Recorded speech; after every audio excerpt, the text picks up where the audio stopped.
know that moms and dads are waking up hurting this morning and kids are waking up afraid. So I want to, because I've got a microphone today, I want to be able to say, hey, then let's all make a change. The Channel Mom Show, celebrating you with Jenny Dean Schmidt. Brought to you by Pediatric Dental Group of Colorado, creating positive and rewarding dental visits for kids of all ages since 1977. Again, we're talking about the school shooting in Newtown, Connecticut at Sandy Hook Elementary, and there are more and more details being released. We're waiting for a larger news conference today, and they're saying that they're going to come out with that with police, school superintendents, town leaders, and the medical examiner expected to speak later today. So they say that they're peeling away the onion to try to understand how this happened and why it happened, and talking again about the shooter. And, you know, it's dangerous to speculate too much about what was going on with this kid. I know that there are people all over the country who are just angry and can't find any compassion or understanding for this boy. Obviously, he was completely deranged and had some problems. There's speculation that he was taking medication for Asperger's and autism. We are with Suzanne Simpson, by the way, psychologist, licensed psychologist Suzanne Simpson, who's here to help us process all of this. So pretty much everybody who has those conditions is on some kind of meds. Is that correct, Suzanne? Generally so, yeah. I mean, you can't say that across the board, but I think that, you know, usually they're showing already some signs of mental illness and they're on medication. Right. You know, I want to get to something that is a touchy subject, but it needs to be discussed because it has been linked to school shooting after school shooting. A gentleman named Lieutenant Colonel Dave Grossman has written a number of books. He has written a book called Stop Teaching Our Kids to Kill, a call to action against TV, movie, and video game violence. And there is some research that suggests that many of the kids and or almost adults that have been guilty of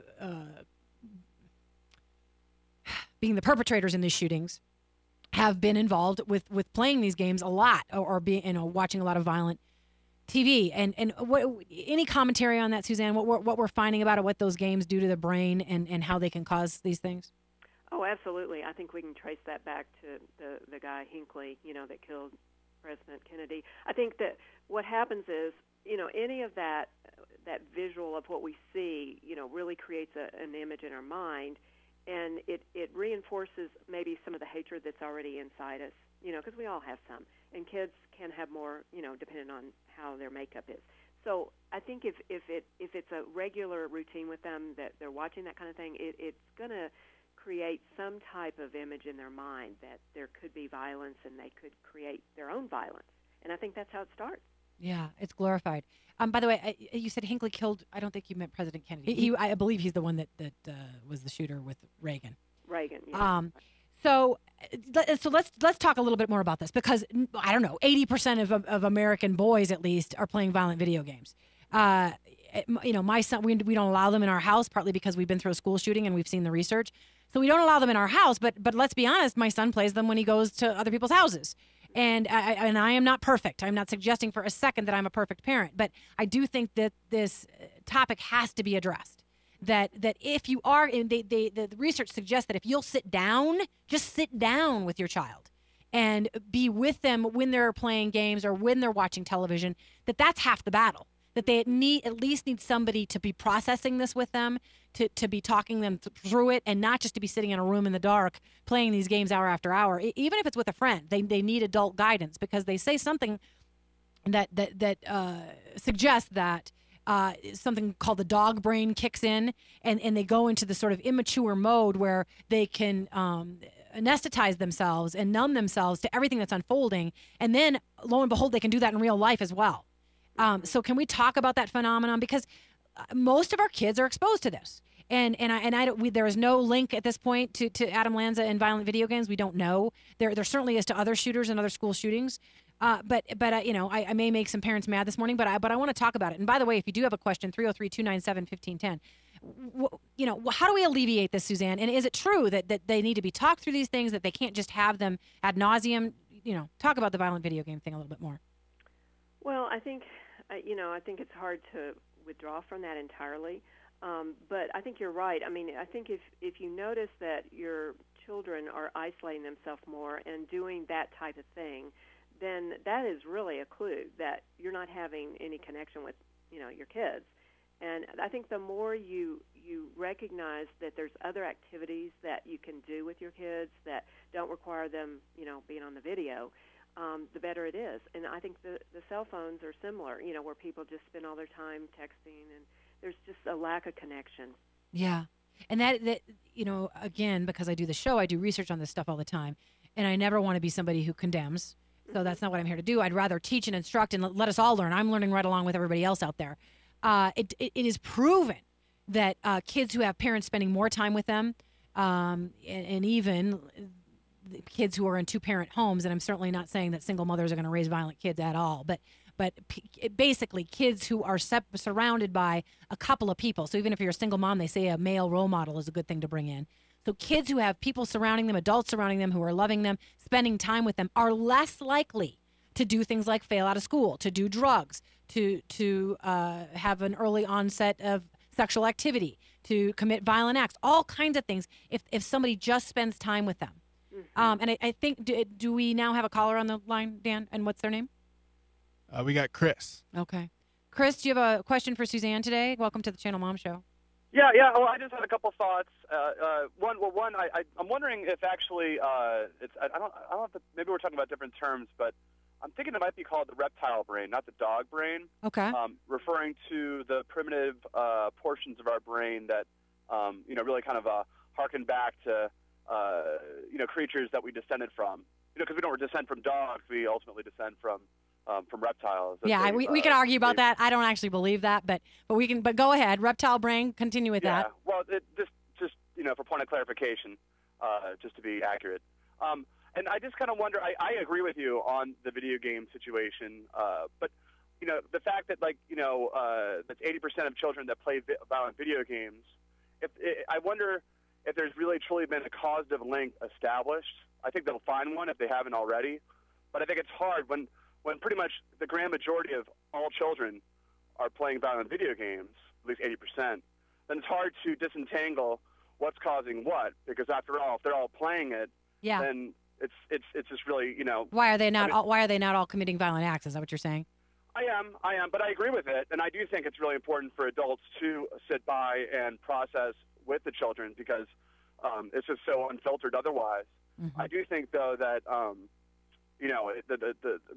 the fallback for parents oftentimes is to use those as babysitters, the TV and the video games. Yeah. So it's so easy to. I mean, at that point you might as well take the kid away from the video game and play football. Yeah, right. And we do need more activity like that. Chris, I'm going to want Suzanne to get a chance to talk about this. What do you think about what he's saying, that if indeed, majority of kids are playing these games, but not the majority of kids are acting out violently, what's the difference? Why do some act out and some don't? Well, that is a very good question. I would say that the reason kids are acting out is because they already have some emotional makeup that's been, suppressed, perhaps anger, some hurt, some sense of violence within them, and it just adds to that. Yeah. They say that people have gone over, to war zones and they have had abuse in their history. It's just amplified because of the war zone. Sure. Now, we've talked a little bit about how the young kids process this and how we help the little kids process this. But, I have a teenager and I talk to a lot of parents of teenagers, and sometimes parents at this point, and coming up in the new year, we're going to talk to Dr. Kevin Lehman, who talks about this situation. He has a book called Have a New Teenager by Friday, which most of us would like to do. And I actually adore my son. But I have a feeling that some parents just don't know how to deal with kids that they may think are hurting, kids that may be locked in rooms playing with violent video games, kids that may have conditions like this Adam Lanza who killed all those people yesterday. How do parents approach their teens who they think may be feeling moody and depressed and maybe have a propensity to act out, or maybe they've got a bad situation in their family and they're concerned that the kid will reenact that? How does a parent address a teen or even a next door neighbor teen that they're concerned about today? Well, I think if they can pinpoint maybe some particular symptoms that they see, I've noticed, Joe, that, you seem to be withdrawing a little more than normal, or I've noticed that, you've been preoccupied a lot lately. Tell me a little bit about what's going on. If you can notice some symptoms, I think that the kid, doesn't feel they're just being attacked all of a sudden, but, just, or maybe you're not eating as well, or maybe, you, let's see, what would be a sign that you would see in your children that you think might be something to be concerned about, Jenny? What would be a sign of my less talkative suddenly, because I've got talkative kids, suddenly not talking anymore? Right. Okay. So if you notice that they're changing in some way that you're used to, about them, I think that's a good kind of lead in to find out a little bit more about what's going on. And I think parents are afraid to do that, don't you? I mean, I know I am sometimes. You just don't want to cause problems, or you don't feel like you have time, or you're making dinner, or you're at the computer, or whatever it is. Aren't parents sometimes afraid to say, okay, let's dig in, let's do this, let's talk about it day after day, just to draw you out and make sure you don't go to that bad place? Yeah? Aren't some parents afraid? Mm-hmm. Absolutely, and they don't take time. And how do we overcome that? Because look, we're down to the nitty gritty now in this country because of what's happening. Yeah. How do we overcome that? Yeah. Well, I mean, I think you need a concentrated time, whether it's just a small amount of time, but where you really do sit down and talk. Maybe it's you play a game, but it's more around feelings, or maybe you just say, okay, this is our after dinner time. We want to just kind of hash through some things that are going on in the family. I mean, I know when I was in graduate school, we talked about just families planning family time to talk, and I don't think that happens very often. Yeah. They say something about how families who eat together stay together, so that even if you make your family sit down and have a let's be around the table, not in front of the TV, once a week, right? Is that okay to urge people to do that? Oh, absolutely. Yeah. I mean, Suzanne, I know that moms and dads are waking up hurting this morning, and kids are waking up afraid. So I want to, because I've got a microphone today, I want to be able to say, hey, then let's all make a change. Me too. I'm not pointing any fingers. Me too. Let's all commit to doing something a little bit differently to alleviate this stuff. So we're not afraid. So our kids aren't acting out, right? Mm-hmm. Oh, absolutely. And we've got about a minute and a half left. Last words for people who are frightened today to send their kids out, people that are clinging to their kids, people who don't know how to process this, people who are feeling depressed that the world's going to hell in a handbasket. I don't even know if I'm allowed to say that on the air, but what do they do? Well, they don't panic. I mean, again, I think the parents need to be the calmest of all. And I think, if you need help, you get help. But you really need to know that the parent or the single parent is the most important person in this family. And so the more you can embrace your feelings, the more you can express, hey, this is not good. We live in a country that is not safe necessarily, but we can make safety. We can make our own feelings of how we want to feel every day. Sometimes we don't realize that we have control over our feelings, whether we turn them over to God or whether we think differently about situations. We have the ability to perceive things in a way that's going to work better for us than create all this fear inside. Yeah. Church tomorrow. I'm hoping a lot of people will go. Yeah. I think we all need comfort from God. Sure. I really do. Suzanne, I thank you for being with us and helping us through these things. Oh, you're welcome. Okay, Suzanne Simpson, licensed psychologist. Take care, Suzanne.